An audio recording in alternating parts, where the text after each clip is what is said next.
कानी बहू।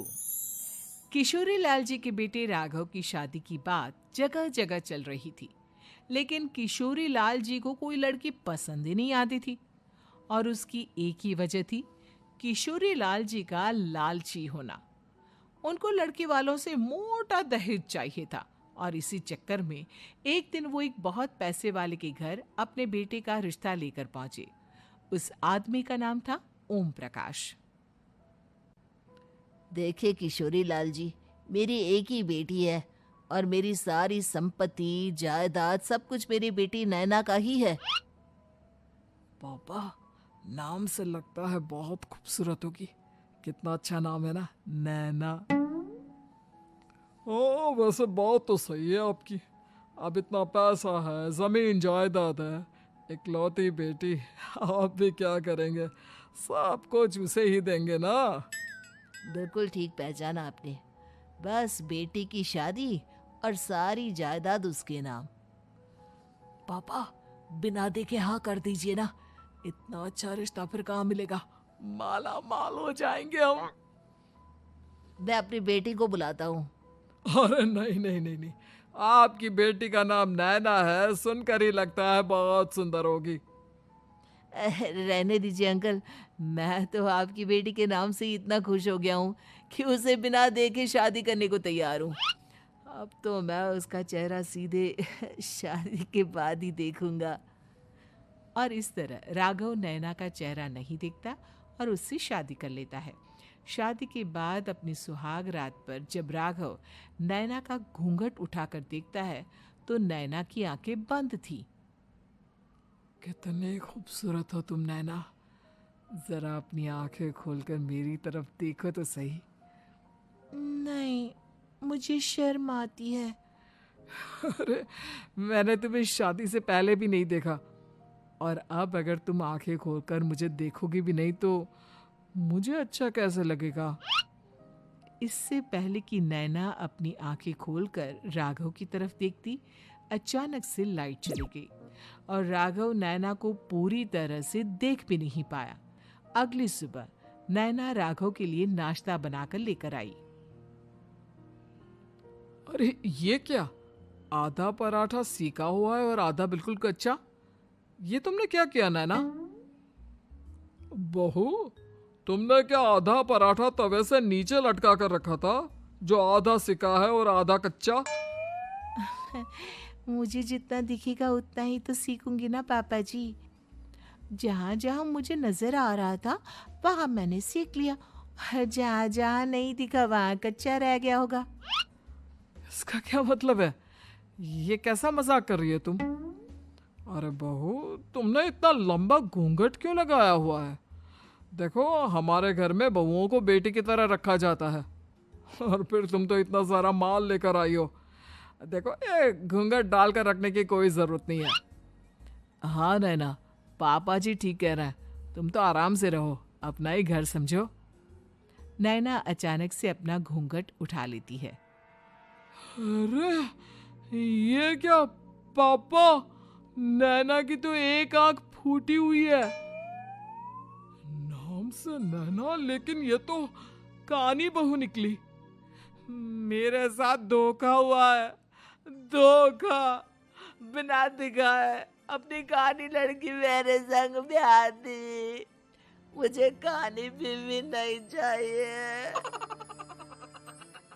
मुझे अभी ओम प्रकाश जी से बात करनी पड़ेगी। आखिर उन्होंने मेरे साथ ऐसा किया क्यों? अरे, आप लोगों ने ही तो पापा से कहा था कि आप लोग शादी से पहले मुझे देखना नहीं चाहते। अब मेरे पापा पर क्यों इल्जाम लगा रहे हैं? अरे लेकिन उन्हें बताना तो चाहिए था ना कि तुम कानी हो, एक आंख से तुम्हें दिखाई नहीं देता। किशोरी लाल और राघव नाराज होकर ओम प्रकाश को अपने घर बुलाते हैं। पापा जी, ये आपने क्या किया? शादी से पहले बताया क्यों नहीं कि नैना की आंखों में परेशानी है? अरे आप ही ने तो लड़की देखने से मना कर दिया था। अरे लेकिन आप बता तो सकते थे। आपको तो हमारी बेटी की प्रॉपर्टी चाहिए थी, वो भी पूरी की पूरी। अब क्या हुआ अगर उसे आधा दिखाई देता है? प्रॉपर्टी तो आपको पूरी मिल गई ना। अरे ये क्या बात हुई? मेरी शादी प्रॉपर्टी से नहीं, आपकी बेटी से हुई है। अब ये तो पहले सोचना चाहिए था। तब तो मेरी प्रॉपर्टी देखकर तुम्हारी जुबान लप लप आ रही थी। लेकिन मैं कानी लड़की को अपनी बीवी बनाकर नहीं रख सकता। पापा कुछ करिए ना आप। हाँ करता हूँ। देखिए ओम प्रकाश जी, आप हमारे साथ ऐसा नहीं कर सकते।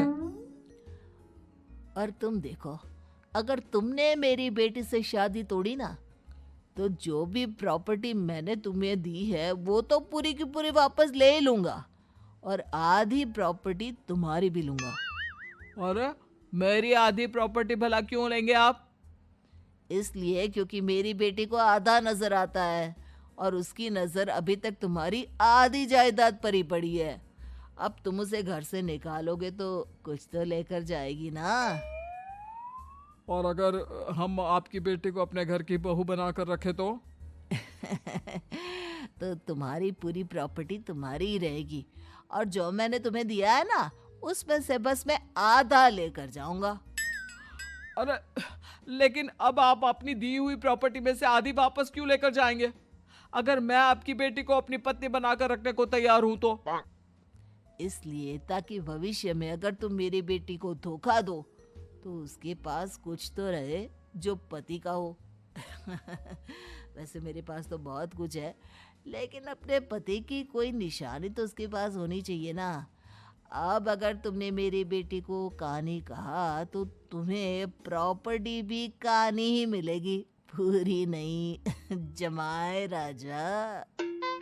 किशोरी लाल और राघव समझ चुके थे कि वो बुरी तरह फंस चुके हैं और अब उनके पास वहां से निकलने का कोई चारा नहीं है। अब समझ में आया ना, लालच बुरी बला होती है।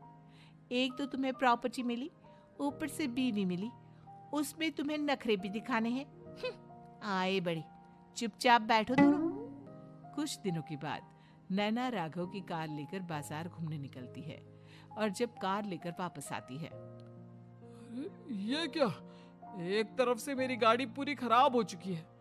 लगता है तुमने मेरी गाड़ी को किसी दूसरी गाड़ी के साथ एक्सीडेंट किया है। अरे अरे कितना बड़ा नुकसान कर दिया तुमने बहू। वो क्या है ना पापा जी, मुझे एक आंख से दिखाई नहीं दे रहा था, सामने से गाड़ी आ रही थी। मुझे तो सिर्फ आधा ही दिखाई दिया और वो गाड़ी मेरी कार से रगड़ते हुए निकल गई। अब मैं क्या करूं बताओ? आप इसे ठीक कराने के पैसे कौन देगा? तुम्हारे पापा? तुमने मुझसे इस तरह से बात की? अभी रुको। नैना राघव की शिकायत ओम प्रकाश को कर देती है।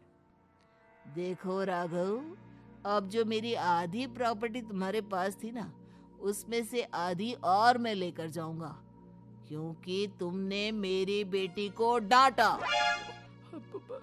अरे नहीं नहीं पापा जी, गलती हो गई, माफ कर दो।